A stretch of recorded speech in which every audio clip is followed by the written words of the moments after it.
Okay, here we are in the master bathroom. After I just got done saying wallpaper is a must-go, this is a good example. If you can see in the reflection, you'll see an example of a wallpaper that is acceptable by most buyers today. Very neutral.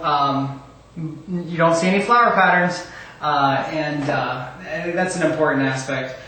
The other thing with master bathrooms that you want to pay attention to, obviously clutter. You want to clean out the cabinetry as well, make sure that they can see all the space. Every buyer that comes through here is going to open those doors, cabinets up and take a look at that.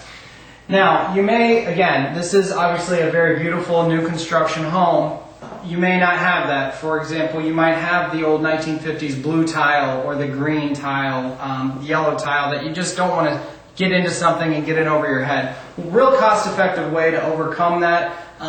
So if you have the yellow tile, there's a primer. What you can do is simply paint it. But you want to do it right. If you do it wrong, it's going to be even more costly.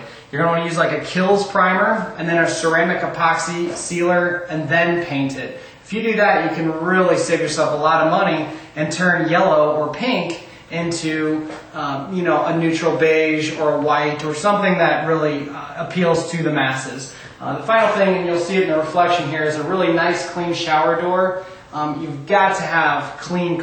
Everything needs to be clean, especially in a bathroom. All your caulking around the tubs, the shower doors, don't replace the shower doors. You can clean it. Use steel wool if you have to, but you're going to want to professionally clean this so that anyone in the world would come in and be honest with yourself. Would they really come in and get into your shower? If you don't have that feeling, then you're not clean enough. So you got to keep working on that.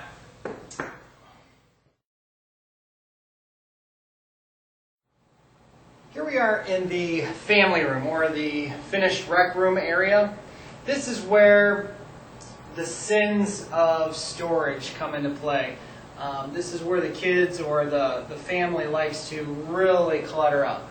And remember, storage space sells. So what we want to do is show that there is space. We want to show there's storage space as well. So one of the best things to do is buy a plastic tote, some of the large ones, put all the kids' toys, things like that into those. Not the see-through kind, but just a solid colored, like a gray tote. The bigger the better, most likely, depending on how much clutter you have. Get everything into that and place that either in the garage or in the basement. But again, if we can get it off-site, that's always the best thing to do. But I know that's impossible in some cases.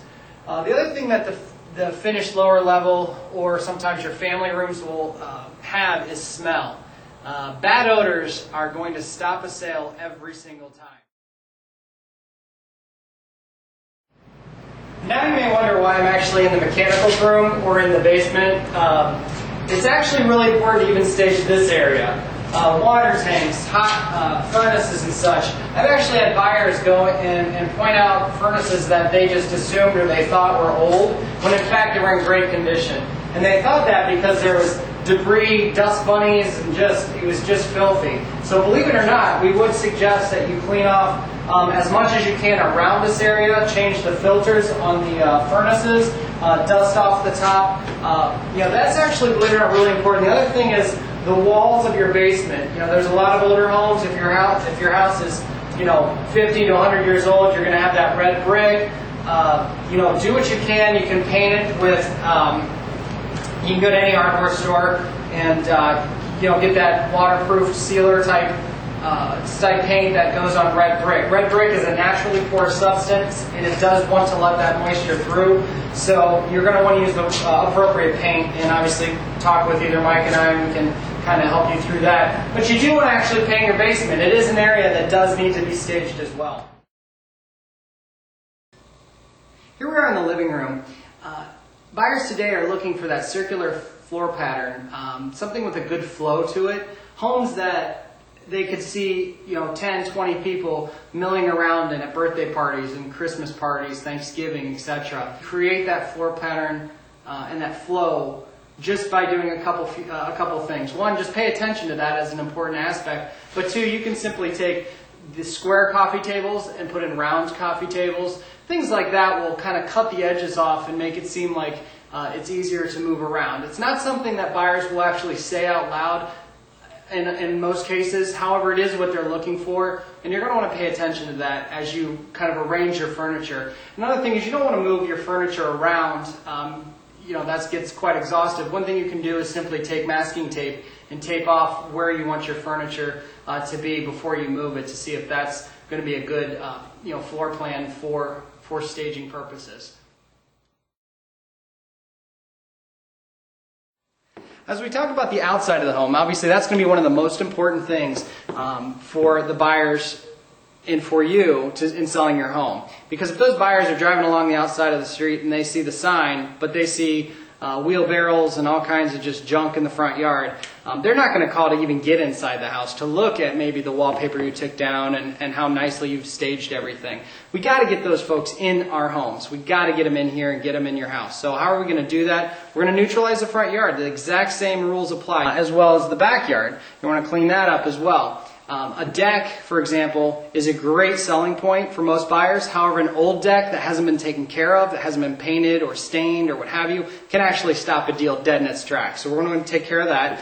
One of the greatest things you can do is simply pressure wash your sidewalk, concrete sidewalk, red brick patio. Definitely take the time, again, Mike Zinicola or myself, our team can point you in the right direction as far as a good place to lease and rent that equipment. But to pressure wash as much as you can, even the outside of your home, if you have like a vinyl siding or you want to be careful. You don't want to take off the paint on the side of your house or have a professional do it, and we can put you in touch with some of those folks as well. Those are just some of the things. Again, it's really all about stressing the importance of staging your home. Hopefully this little montage has really given you some answers, or at least it's stressed the importance of staging your home. The Easy Sales team does care, and we want you to successfully sell your home and move on to the next stage in your life. So thanks so much. Hopefully this was helpful, and give us a call again if you have any questions. Thanks so much.